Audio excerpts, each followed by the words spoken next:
Today we're going to talk about why infinite banking uses life insurance, and just to give you some quick clues, you have cash accumulations, you have dividends if it's the right kind of company, and when you borrow the money, you can borrow up to 90% of whatever you overfund, and it allows you protection against the things you can't control when you put into other income producing assets.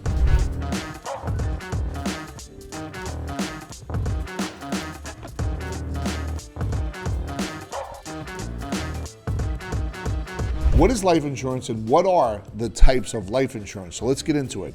All life insurance policies are either permanent or temporary. If we go down the temporary side, that would be for the short-term thing, term insurance, cost-effective from a death benefit perspective, expires after contract ends 10, 20, or 30 years. Once again, if you have term insurance, it's temporary insurance, right? And at some point, there's no cash value buildup. It's just purely death benefit. It's good if you combine it with other policies during your working years.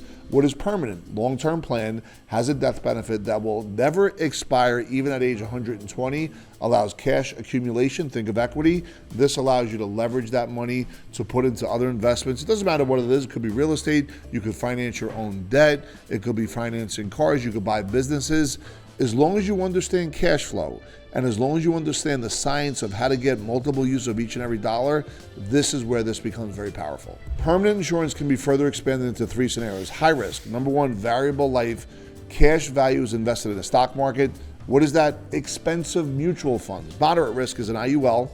Universal indexed life. Cash value is credited based on an index or a option on that index, and they have ceilings and floors. And by the way, the rules change on that at the worst possible time. And then you have whole life, which is cash value. It's guaranteed plus a dividend. As each year goes by on all these policies, the whole life becomes less risky because the cost of insurance is taken out. The IUL gets more expensive. And then, last but not least, the variable is really between their fees and all the other hidden costs and the risk of the stock market. All that stuff gets eaten away if you're not careful. The leverage on those are different. You always want to be leverage a whole life policy because you don't have to worry about the risks in that you will with these other situations. Who is life insurance for? Those looking for financial freedom, generational wealth, and peace of mind from a death benefit. Think of entrepreneurs, investors, corporate executives, W-2 employees, single parents, basically everybody. And if you understand where you're at in the economic cycle, not only from an age perspective, but also from a work career perspective, these are moving targets, but if you really plan the right way, it becomes one of the greatest weapons financially you could ever have because you're constantly building cash value and you're putting money at a place where it's at a storage facility until you use it for these other income producing assets or cash flowing assets that can help you get multiple rates of each and every dollar. When is the time right for life insurance? Because life insurance can be used as a tool. We keep talking about that for investing and building wealth. The earlier, the better. Students can leverage it to pay for college. Home buyers can leverage it to get a home. Pre-retirees can leverage it for retirement. So listen, if we talk about the earlier the better, yeah, because if you're saving 10, 20% of every paycheck, what's going to happen is you're going to build up that cash value. If you're in college or if your parents put you a policy to help pay for college, what you would do is get student loans first and then have the policy pay back the student loans over an 8 to 10 year period while it's still growing. Because remember, you're not removing the cash value, you're borrowing from the cash value, and you don't have to worry about the risk of the stock market. Also, home buyers, you may need a down payment. Or if you're a real estate guru when it comes to investing, you could use your money in the policy to pay for the down payment for your rental real estate. And then the pre-retirees can leverage it. Let's say you got $1 million after-tax account and you want to leverage $500,000 to go buy other assets.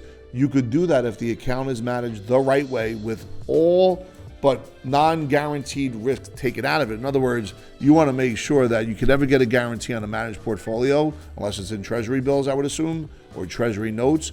But if it's managed the right way, 15, 18 different asset classes, you could absorb any kind of market fluctuations. And if you're leveraging from that account to buy other income producing assets, you're really taking a giant step forward, especially if you I dotted and T crossed. So how to get life insurance? There's one scenario through your employer, which is it's not lifetime. It's going to expire the second you leave the job. So it pretty much is term insurance unless you have a specific deal with the owner of the company and they buy you a whole life policy. in order to kind of give you a golden handcuff to stay with the company. But more importantly, you won't be with the employer forever, and there's no expertise. No one's educating you on what's going on. You also want to make sure you do it through a reputable company. This is the opposite of buying it through your employer. You want a customized plan, decades of experience, lifetime plan. So in other words, if you buy through a reputable whole life insurance company, let's call it mutually owned, non-direct recognition, which means when you borrow the money, your dividend doesn't get affected.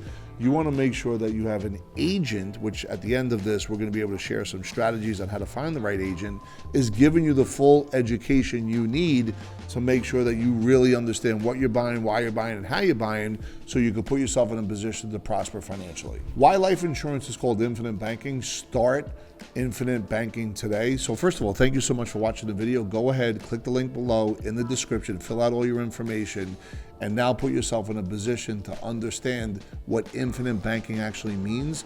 And that means if your money stays in motion and it doesn't stop, along the way, it's going to stay ahead of taxes. It's going to stay ahead of inflation. It's going to stay ahead of interest rates. You're going to have disability protection, potentially lawsuit protection, and you're going to be able to get multiple rates of return. And on those other assets where you're borrowing from the policy, some of those are infinite rates of return because that money came from somewhere else. So if you understand the concept of money in motion, not stagnant, that's basically what infinite banking is. Continue to follow, like, share, and subscribe. Thank you so much for checking us out. And don't forget, click the link in the description. You're going to be able to see a deep dive into exactly what and how to buy the right kind of insurance with the right kind of company so you could create that generational wealth that you deserve.